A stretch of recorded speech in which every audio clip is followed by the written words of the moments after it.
తూర్పుగోదావరి జిల్లా రాజనగరంలో GSL medical కాలేజీలో సంతాప సభ ఏర్పాటు చేస్తారు. మెడికల్ కాలేజీలో డర్మటాలజీ పీజీ ఫస్ట్ ఇయర్ చదువుతున్న డాక్టర్ ప్రియాంక మృతి చెందారు. ప్రొఫెసర్స్, మెడికల్ విద్యార్థులు, డాక్టర్స్, కాలేజీ యాజమాన్యం ఆమె చిత్రపటానికి పూలమాలవేసి ఘనంగా నివాళులర్పించారు.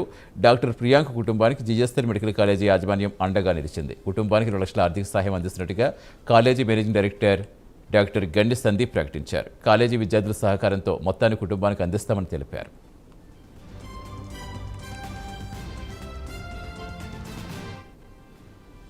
గత కొన్ని రోజులుగా ఈ సంఘటన, డాక్టర్ ప్రియాంక గారి యాక్సిడెంట్ సంఘటన మా జిఎస్ఎల్ కుటుంబానికి చాలా తీవ్ర దిగ్భ్రాంతికి గురి చేసింది. పిల్లలు, స్టూడెంట్స్, పేరెంట్స్ అందరూ కూడా చాలా బాధపడుతూ ఇన్నాళ్ళు ప్రార్థించగా కానీ కన్నుమూసి చెందారు. ఆంధ్రప్రదేశ్ ప్రభుత్వం శ్రీ నారా చంద్రబాబు నాయుడు గారు కూడా చాలా సమయస్ఫూర్తితో స్పందించి ఒక 20 లక్షలు ప్రకటించడం జరిగింది.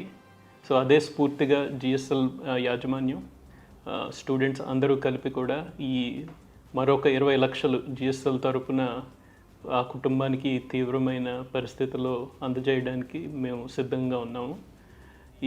ఏదైతే ఈ 3వ చిన్న దినంలో జరిగే కార్యక్రమానికి డాక్టర్ సాదిక అండ్ తరుణ్ దగ్గరుండి కార్యక్రమం అటెండ్ అవుతూ పేరెంట్స్కి ఈ 20 లక్షలు చెక్ కూడా అందజేయడం జరుగుతుంది. ఈ గత కొన్ని రోజులుగా ఈ